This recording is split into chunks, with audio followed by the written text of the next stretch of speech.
बिस्मिल्लाहिर्रहमानिर्रहीम। अस्सलाम वालेकुम। आज हम डिस्कस करेंगे अपना लेक्चर नंबर 17 और डिस्कस करेंगे क्लास एवीज़ यानी बर्ड्स।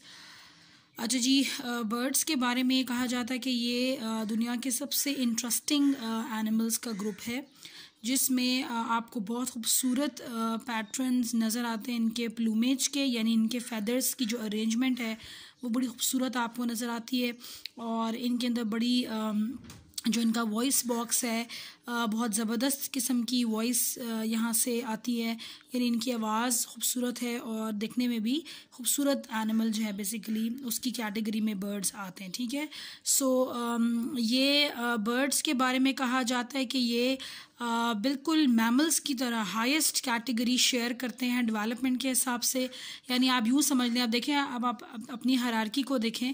हमने चैप्टर एनिमेलिया जब स्टार्ट किया तो उसमें इनवर्टिब्रेट्स हमने पहले डिस्कस किए, देन हमने फिर वर्टिब्रेट्स डिस्कस किया। वर्टिब्रेट्स में आप देखें कि हमने हायरार्की के हिसाब से पहले फ़िश डिस्कस किया, फिर एम्फीबियंस थे, रेप्टाइल्स, और अब बर्ड्स हैं, फिर मैमल्स हैं। ठीक है, तो अगर देखें तो टैक्सन के हिसाब से ये हाईएस्ट रैंक पे आ रहे हैं, मतलब मैमल्स से इनका एक रैंक छोटा है बस, तो उसका मतलब है कि इनकी डेवलपमेंट बहुत ज़बरदस्त है। ठीक है, सो ये कहा जाता है कि बर्ड्स और मैमल्स दोनों, ठीक है, बर्ड्स के बारे में और मैमल्स दोनों के बारे में ये कहा जाता है कि ये इवॉल्व हुए हैं फ्रॉम रेप्टाइल्स।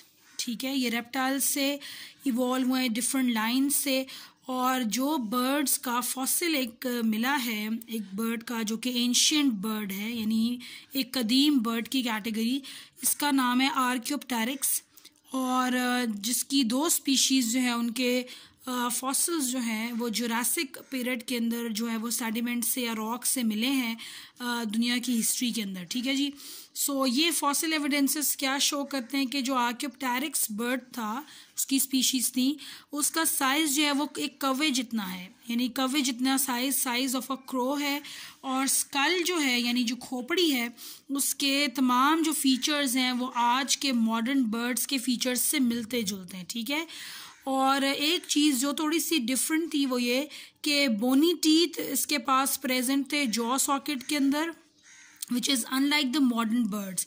आपको पता है कि जो आजकल जो हमें बर्ड्स नज़र आते हैं उनके पास टीथ नहीं होते, बल्कि there teeth are modified into horny beak, उनकी चोंच होती है। जबकि आर्कियोप्टेरिक्स के बारे में कहा जाता है कि उसके पास टीथ मौजूद थे, उसके जॉ सॉकेट के अंदर, जबड़ों के अंदर टीथ मौजूद थे, बोनी टीथ। जो ये कैरेक्टर मॉडर्न बर्ड्स से मिलता जुलता नहीं है। ठीक है, और अब आज का कैरेक्टर क्या है कि जो मॉडर्न बर्ड्स हैं उनके जॉज जो हैं they are modified into beak and long tail जो है वो आर्कियोप्टेरिक्स की भी थी। आज भी बर्ड्स में लॉन्ग टेल नज़र आते हैं।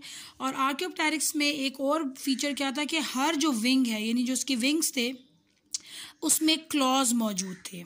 ठीक है, विंग्स के अंदर जो है वो क्लॉज, जैसे कि अगर आप इस डायग्राम को देखें तो ये आर्कियोप्टेरिक्स की डायग्राम इन्होंने एक फिगर आपको बताई हुई है। ठीक है, तो यहाँ पे ये देखें, ये क्लॉज जो है वो विंग्स के आगे जो है वो बने हुए ये नज़र आ रहे हैं। ठीक है जी, सो विंग्स के पास 3 क्लॉज जो थे वो मौजूद थे।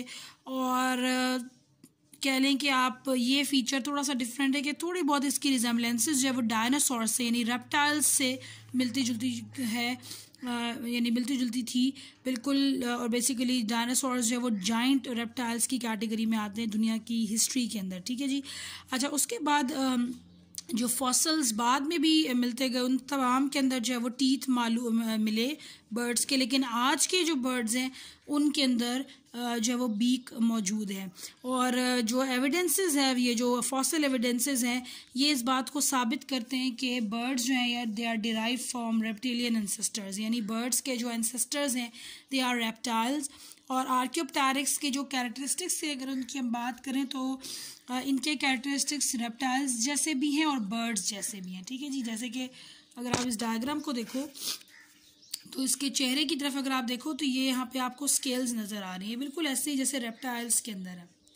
जबकि अगर आप इसकी बाकी फीचर देखो तो इसके पास हेड, नेक, ठीक है, ट्रंक और टेल, ये बर्ड्स का फीचर है। ठीक है, तो दोनों ग्रुप्स की कह लें कि फीचर जिसमें तो आप कह सकते हैं कि आर्कियोप्टेरिक्स वो ग्रुप है जो कि बर्ड्स और रेप्टाइल्स को कनेक्ट कर रहा है, या अब यूँ समझ लें कि रेप्टाइल्स से आगे जो ग्रुप आया वो आर्कियोप्टेरिक्स था और फिर उससे आगे जो है वो बर्ड्स हमें नज़र आती हैं। ठीक है, तो ये बुक के अंदर बहुत ज़बरदस्त इन्होंने एक डायग्राम आपको दी हुई है आर्कियोप्टेरिक्स की, जिसमें आपको दोनों फीचर्स जो हैं वो क्लियरली नज़र आ रहे हैं, आपको बर्ड्स के फीचर्स भी और रेप्टाइल्स के। चलिए जब इसके कैरेक्टरिस्टिक्स की बात करें तो कैरेक्टरिस्टिक्स में सबसे पहली बात है कि चूँकि हवा के अंदर बर्ड्स ने मूव करना है तो इनको एयर रेजिस्टेंस वहाँ मिल रही है, तो बॉडी इनकी भी स्ट्रीमलाइन होनी चाहिए जैसे कि मछलियों की होती है, यानी जब ये हवा में उड़े तो बॉडी कम से कम फैली हुई हो, यानी सिमटी हुई बॉडी हो और अगला और पिछला हिस्सा इनका बारीक हो जाए। जैसे जब हवा में उड़ते हैं तो ये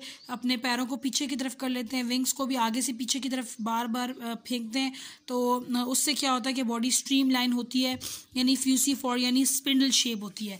अच्छा, अगर आप इनके पार्ट्स की बात करें तो 4 हिस्से हैं जो है हेड, नेक, ट्रंक और टेल। ठीक है, जैसे कि डायग्राम में भी आपको नज़र आ रहा है, हेड, नेक, ट्रंक, ये ट्रंक, टेल। ठीक है, हेड, नेक, ट्रंक, टेल। ठीक है जी, तो ये बर्ड्स का एक पहला फीचर है। दूसरा फीचर ये है कि दे आर वार्म ब्लडेड यानी homeothermic, they can regulate their body heat temperature, और ये बिल्कुल रेप्टाइल्स के वाला कैरेक्टर नहीं है। ठीक है, तो ये अपने बॉडी की हीट को एक तो प्रोड्यूस भी कर सकते हैं, ऊपर से ये लोग रेगुलेट भी कर सकते हैं, यानी इनको कोई मसला नहीं होता रेगुलेशन में। Limbs are adapted for flying, क्योंकि ज़ाहिर है फ्लाइंग कैटेगरी है। ठीक है, 4 लिम्स जो है यानी कि अगले जो इनके लिम्स होते हैं वो विंग्स में तब्दील हो चुके हैं, जबकि हाइंड लिम यानी पिछले जो लिम्स हैं यानी पैरों वाली साइड, पैर के जो बेसिकली लिम्स हैं पैर वगैरह, ये पर्चिंग के लिए, पर्चिंग कहते हैं शाख पे बैठने के लिए। और कुछ बर्ड्स ऐसी जो रनिंग बर्ड्स जैसे कि ऑस्ट्रिच वगैरह है, कीवी है, उनके अंदर जो हाइंड लिम्स हैं they are modified for running. ठीक है, और सबसे ज़्यादा रनिंग, फास्ट रनिंग जो बर्ड है वो ऑस्ट्रिच ही है। ठीक है, अच्छा, इनकी अगर आप एपिडर्मिस की बात करें, इनके स्किन की बात करें तो यहाँ एक्सोस्केलेटन छोटा सा बारीक सा प्रेजेंट होता है, फेदर्स का बना हुआ, और इनके जो लेग्स होते हैं यानी हाइंड लिम्स खास तौर पे उस पर छोटे छोटे स्केल्स होते हैं। ठीक है, स्केलेटन इनका बहुत ज़बरदस्त डेवलप हो चुका है और ये एंडोस्केलेटन है बेसिकली, और ये बोन्स का बना हुआ है। कार्टिलेज जो है ये रिड्यूस्ड है। ठीक है, यानी आपको चंद एक जगहों पे कार्टिलेज जो है वो नज़र आता है। हड्डियों के अंदर भी एयर स्पेसेस होती हैं, यानी जगह खाली होती है, वहाँ हवा भरती है, उसके से हड्डी लाइट वेट होती है, और ये फ्लाइंग बर्ड्स के लिए बहुत ज़्यादा इम्पॉर्टेंट फीचर है। जो इनका स्कल होता है यानी खोपड़ी, उसमें प्रॉपर सॉकेट्स हैं आई बॉल्स के लिए, जॉज प्रेजेंट है और वो आगे से एक्सटेंड होते हैं हॉर्नी बीक में, यानी चोंच बनती है। टीथ एब्सेंट है मॉडर्न बर्ड के अंदर, याद रखिएगा। हार्ट सर्कुलेटरी सिस्टम इसका बहुत अच्छा डेवलप है, 4 चेम्बर्ड हार्ट है, right atrium, left atrium, right ventricle और लेफ्ट वेंट्रिकल। और इनके पास जो आर्चेज़ हैं, एयोटिक आर्चेज़, वो सिर्फ राइट एयोटिक आर्च प्रेजेंट होती है, लेफ्ट एब्सेंट होती है। और मैमल्स का और बर्ड्स का डिफरेंस यही है कि बर्ड्स में राइट एयोटिक आर्च प्रेजेंट है और मैमल्स में लेफ्ट प्रेजेंट होती है। और ये कर्व डाउन करती है राइट साइड पे और फिर हार्ट के पीछे से यानी डॉर्सल सरफेस से होती हुई ये नीचे की तरफ आती है। ठीक है जी, लंग्स हमने रिस्पायरेशन के चैप्टर में पढ़ा है कि लंग्स इनके बहुत ज़बरदस्त किस्म के प्रेजेंट होते हैं और इनमें पैराब्रोंका इनका होता है फंक्शनल स्ट्रक्चर यूनिट लंग का, और वो दोनों तरफ से ओपन होता है, तो हमेशा इनका लंग जो है वेंटिलेटेड रहता है और इनके लंग्स में स्टेल एयर नहीं होती। और एक और एक्सटेंशन हमने पढ़ी थी, 9 एयर सैक्स इनके पास प्रेजेंट होती हैं, जो कि जिनके अंदर थोड़ी बहुत कह लें जो बेसिकली एयर सैक्स ये बोन्स तक पेनिट्रेट करती है, जिसके से इनकी हड्डियाँ लाइट वेट होती हैं। और एक और फीचर जो मैंने आप बुक में मेंशन किया हुआ है कि जो फ्लाइंग बर्ड्स हैं उनका जो स्टर्नम होता है यानी जो उनका चेस्ट बोन होता है वो कील में मॉडिफाई हो जाता है, जो कि फिर पेक्टोरल मसल्स की अटैचमेंट के लिए ज़रूरी होता है और ये फ़्लाइट के लिए बहुत इंपॉर्टेंट फीचर है। ठीक है, अच्छा, जिस तरह हमारा वॉइस बॉक्स होता है लैरिंग्स, इनके जो वॉइस बॉक्स है इसको सैरिंग्स कहते हैं, और ये ट्रेकिया के एंड के ऊपर प्रेजेंट होता है नियर द टू ब्रोंकाई। जैसे इनका लंग्स के अंदर जो ब्रोंकाई की ट्यूब स्टार्ट होती है ना, वहाँ पे ये प्रेजेंट होता है, उसके बाद फिर ये ट्यूब डिवाइड हो जाती है ब्रोंकाई के अंदर। एक्सक्रीटरी सिस्टम बहुत इनका ज़बरदस्त है क्योंकि ये यूरिक एसिड की शक्ल में एक्सक्रीटरी वेस्ट मटेरियल को बाहर निकालती हैं। ठीक है, यूरिक एसिड वो एक्सक्रीटरी वेस्ट मटेरियल है जिसको कम से कम पानी जो है वो चाहिए होता है, रिलीज़ के लिए, ठीक है। सो 1 gram of uric acid requires only 1 millilitre of water. और सेक्सेस सेपरेट है, मेल बर्ड्स अलहदा होते हैं, फीमेल बर्ड्स अलहदा होती हैं। फर्टिलाइजेशन इंटरनल है, क्यों? क्योंकि इनके पास कॉपुलेटरी स्ट्रक्चर मौजूद है। इनके एग्स में योक ज़्यादा होता है, क्योंकि जो एम्ब्रियो है, बेबी है, उसने एग के अंदर ही बनना होता है, तो अंदर ही न्यूट्रिएंट प्रोवाइड होता है। हर बर्ड में एक, यानी फीमेल बर्ड में एक ही ओवरी, यानी जो गुनेड है बेसिकली वो फंक्शनल होता है, और एक ही ओविडक्ट, वो ट्यूब जहाँ से एग जो है, जहाँ पे उसकी फर्टिलाइजेशन होती है एग की, वो फंक्शनल होता है। सिवाय ईगल के, जो ईगल की फीमेल होती है, इसमें दोनों ओवरीज भी फंक्शनल होती हैं और दोनों ओविडक्ट्स भी फंक्शनल है। येलो बॉक्स है, ठीक है। ईगल के अंदर दोनों ओवरीज और दोनों ओविडक्ट्स फंक्शनल है, ठीक है, फीमेल के अंदर। अच्छा, उसके बाद चूँकि बर्ड्स में टीथ नहीं होते, लिहाजा उनके जो एलिमेंट्री कैनाल होता है प्रॉपर बना होता है, माउथ, फेरिंक्स, थ्रोट, गिज़ट, इंटेस्टाइन, और फिर एंड में ओपनिंग आती है, उसको क्लोका कहते हैं। क्लोका ओपनिंग इसलिए कहते हैं क्योंकि ये वो ओपनिंग है, यहाँ से इनका एग भी रिलीज़ होता है, यहाँ से इनके जो है वो ये यूरिक एसिड वगैरह भी रिलीज़ होता है, तो ये कंबाइन ओपनिंग है। अभी ओपनिंग जो है ना, आप देखेंगे मैमल्स में जाके सेपरेट होगी, उसमें भी बहुत आगे की कैटेगरी में। तो यहाँ पे चूँकि इनके पास टीथ नहीं होते, तो गिज़ट वो स्ट्रक्चर होता है जो कि फूड की क्रशिंग के लिए, बाइंडिंग के लिए इस्तेमाल होता, सॉरी ग्राइंडिंग के लिए इस्तेमाल होता है। और चंद बर्ड्स हैं जिनके अंदर कैरेक्टरिस्टिक्स नहीं होते फ्लाइट वाले, इनकी बॉडी बहुत ज़्यादा स्ट्रीमलाइन नहीं होती, उनके पास पेक्टोरल मसल स्ट्रॉन्ग नहीं होते, उनका स्टर्नम कील में मॉडिफाइड नहीं होता, उनके एयर स्पेसेस नहीं होते हड्डियों में, तो फिर वो फ्लाई नहीं कर सकती, बल्कि वो फिर रनिंग बर्ड्स में आती हैं, यानी फ्लाइट लेस बर्ड्स में आती हैं। ऑस्ट्रिच है, कीवी वगैरह, ठीक है। तो यहाँ पे 2 कैटेगरीज बर्ड्स की बनती है, एक फ्लाइंग बर्ड्स हैं और एक फ्लाइट लेस बर्ड्स हैं। तो मैक्सिमम जो बर्ड्स आपको नज़र आती हैं वो आपको जो है वो फ्लाइंग बर्ड्स हैं, और जो कहने के कम बर्ड्स हैं जो कि फ़्लाइट लेस कैटेगरी में आपको नज़र आती हैं। तो ये आपके पास कुछ बर्ड्स की जो है वो डायग्राम्स बुक में बनी है। अच्छा, जो मैंने डिस्कस किया अबाउट द स्ट्रीमलाइन बॉडी, ठीक है, तो फीसीफॉर्म बॉडी ये है, यानी दोनों सर्फेसेस टेपर हैं, अपर एंड लोअर, और फिर दरमियान से थोड़ी सी ब्रॉड है। तो हाइंड लिम्स ये मॉडिफाइड हो रही है इस तरीके से, पर्चिंग के लिए लिम्स, 4 लिम जो है मॉडिफाई हो रहा है इनटू विंग। और ये जो मैंने शेप बनाया है ना, इसको कहते हैं एयरफॉयल। ये जो एयरफॉयल शेप है ना, ये वाली, ये स्मूथ सरफेस जो बन रही है, ये वाली, दिस वन, ये एयरफॉयल, या इसको एरोफॉयल भी कहते हैं। This is very important for flight, ठीक है। अगर ये शेप नहीं बनती तो फिर परिंदा जो है वो, उसको अपवर्ड थ्रस्ट नहीं मिलता, अपवर्ड लिफ्टिंग नहीं मिलती, ठीक है। और बर्ड, ठीक है, हेड, नेक, ट्रंक और टेल एंड हार्ट, ठीक है। इंटर आर्ट्रियल सेप्टम भी कंप्लीट है, right atrium, left atrium, inter ventricular septum भी कंप्लीट है, और राइट एयोटिक आर्च इनमें मौजूद होती है। एलिमेंट्री किनार इनका प्रॉपर ट्यूबुलर टाइप है, माउथ और क्लोकल अपर्चर जो है वह इनमें नज़र आता है, और यही वो अपर्चर होता है जिससे इनके एग्स भी बाहर आते हैं और इनसे वेस्ट मटेरियल भी बाहर आता है। ओके जी, नेक्स्ट जो कैटेगरी है मैमल्स। मैमल्स के बारे में हम आज पूरी डिस्कशन तो नहीं करेंगे, लेकिन थोड़ी सी इनकी जो एवोल्यूशनरी हिस्ट्री है इसको मैं डिस्कस करूँगी।